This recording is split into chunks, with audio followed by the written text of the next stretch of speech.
Hello again! So, you might be familiar with my Mastering series. Well, this one's going to be a little more lighthearted. So I had a question that I wanted to answer. We've seen how hard the game can be, but what if we just ignore all the systems? Is the game still easy if we do that? So, here we're playing on Galaxy mode, and I wanted to see if I could beat the whole game without ever spending any SP. As you can see, we have not spent any SP. This is a fishing skill. Claude starts with it automatically. There's a couple skills you do start with, but we have never spent any SP here. And I just wanted to see, if you're playing on Galaxy mode, the default difficulty, how difficult is it to actually beat the game without skills? And it turns out, it really isn't. I plan to make this actually a whole series, but, well, it turned out to be so easy that we made it all the way to the end of the game without it basically being interesting at all. So I figured, let's turn it into a sort of explanation, a guide, how did I get here so easily? Well, the secret is mostly the challenge missions. I didn't take any guild missions either, even though you can do some of them without spending SP. All the initial ones, you don't have to spend SP, you already have the skills on Celine and Renna to do all of them. But just for completion's sake, I never did any of those. But let's take a look at what we've got here, and I'll go over how I got each of these great pieces of gear we got. First of all, I want to go over the party. Since we're not spending any SP at all, we can never use machinery, so Opera and Priestess are much, much worse. There was no reason to take them. So we went with, we got Ashton here, and we got Bowman. Nice, solid characters who don't need any special instructions to do decent stuff. We're also cheating by having Diaz. Yes, playing Renna mode is just cheating because Diaz is that good. Not really, of course. It's perfectly fine to use Diaz, but he does make it a lot easier. So, to start off, we've got the Sword of Marbles. This comes from the Field of Might in a treasure chest. The Soul Jacket here comes from a challenge mission, which is to max out one character's battle skills, which I did on Reyna, because I'm not using her, she doesn't need BP for anything. This is actually pretty important, because it nullifies instant death. And the reason it's important to nullify instant death is because it allows you to easily get this, the Ring of the Deep King. So you can see outside Fun City here, there is a raid enemy that will be over here. He is a knight guy, one of the standing knight guys with the big swords. He loves to instant death you, and that's sort of his gimmick. So if you can protect yourself from that, you can easily get his drop. The Ring of the Deep King is not particularly amazing. However, when you're not using any item creation, the attack boosting accessories you get are much more limited. So 50% is actually the second best thing you can have. Anyway, here's the Mithril Shield, the Mithril Helmet. These things are just from the secret shop, over by the Field of Might. The Ring of Might also comes from the Field of Might. Really lots of stuff to find in the snowy area. We don't need any accuracy, but funny enough, just because Diaz is Diaz, he's got 449 hit anyway. Claude, obviously, you have the God Slayer. The game gives it to you. It's a pretty decent sword. Mithril Mesh with Rally. This comes from the Manet Cavern. Mithril Shield. This Mithril Helmet, I believe, comes from the Field of Might, but you could just use the one from the secret shop. This Chain of Might, this comes from the challenge mission for dealing 500,000 total damage. which there's like no way you'll get through the whole game without beating that. This foot insignia came from the Mountain Palace, I believe. It's the optional area you can go to for Ashton's quest. I decided to do it this time just because I figured, you know, a casual player playing for the first time definitely would, and also because I'm not going to have access to everything, I may as well look and see what's available. Here we have Ashton. The Lotus Eaters are just the weapon you can buy in Arm Lock. Nothing special at all. Still pretty strong though.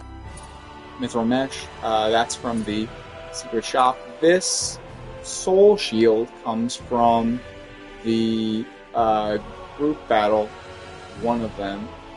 I think it's the one with all the shielding guys. I did most of those too. This meteor ring is actually incredible at the time you can get it. You get it by breaking 50 enemies. Breakup is actually pretty deceptively strong with how strong breaks are. And then this is maybe a little surprising, but the Archangel's Bracelet, which used to be a very, very deep post-game only item, you can now get just by dealing the damage cap damage. Let me see if I can find that mission, actually.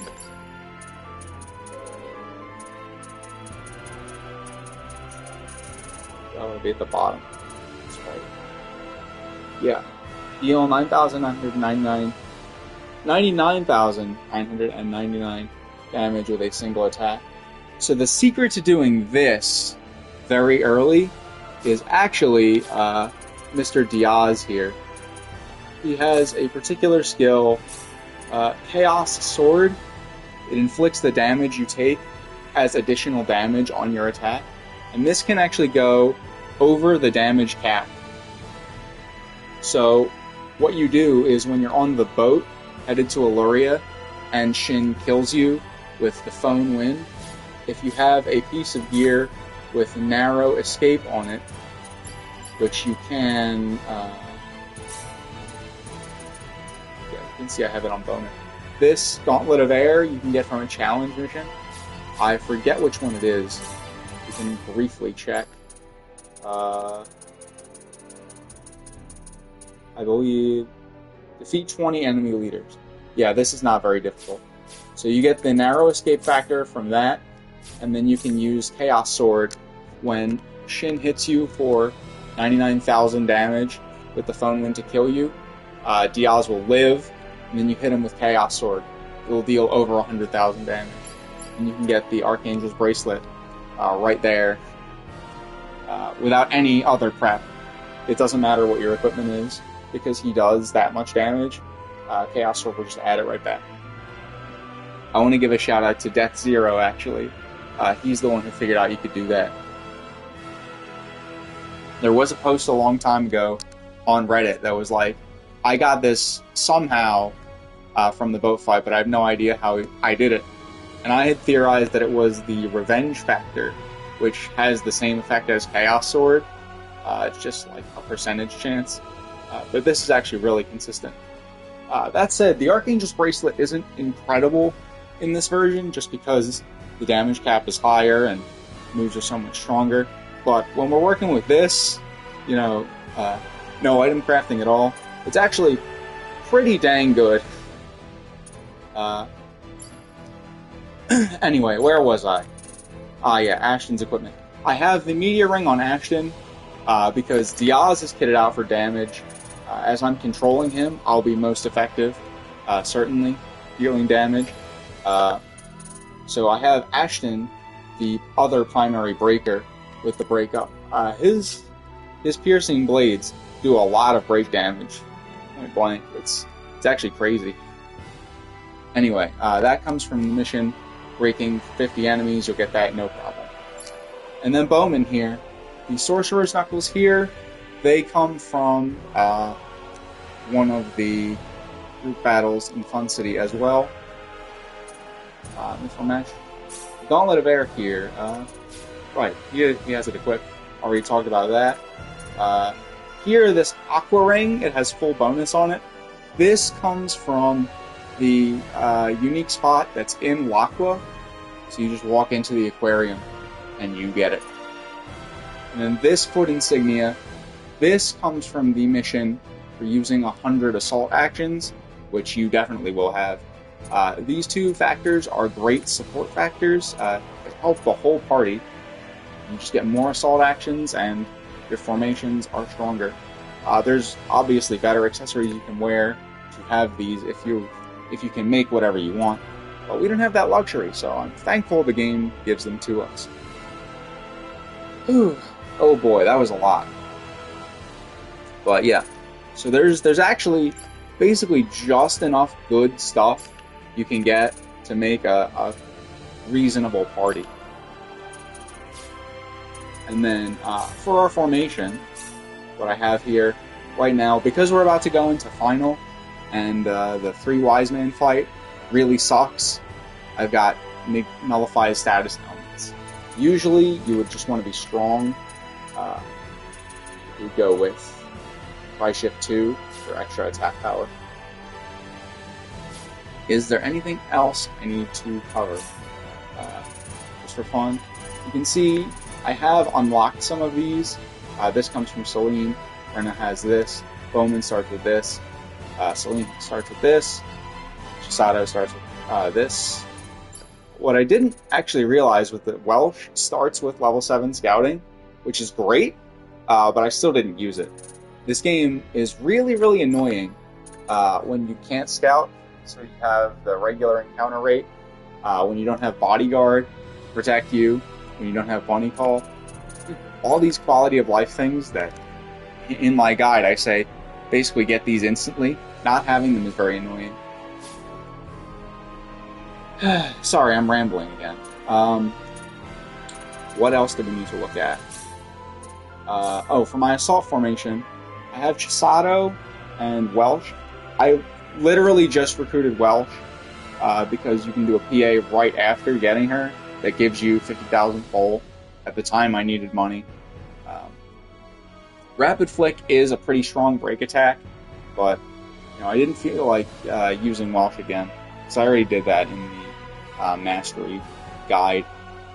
Her arena weapon would be extremely good to have, though. It's basically the strongest weapon you can get without any item creation, if you don't count Scumming the Santa's Boots. Anyway, we got Angel Feather and Power Up. These two power boosting moves, obviously, extremely powerful. Extra break on assaults. What is the formation? Right. So the one outlier here is, how did I get Diaz to level 101 while everybody else is not quite that high? So the reason, first of all, I did that is because you get the break booster when you hit level 100 on any character. Covered this in the Mastery Guide too. You definitely want the break booster for the end game. It just makes the multi-enemy bosses, and frankly all the multi-enemy encounters, so much less of a hassle.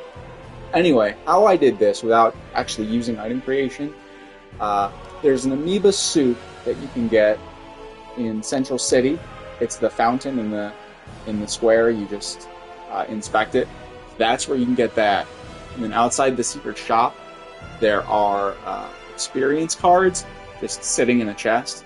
So I picked all of those up, and then I used all of those together, and I had Diaz solo the Gelatin Infestation, also featured in the Master Guide as the quick level up method. Anyway, I had him solo those fights, so he leveled up very fast, and everybody else leveled up a little bit less. But now that we're level 100, we fought the raid enemy, and now we've got basically everything. So we're just going to see how easy the end of the game is after all that rambling.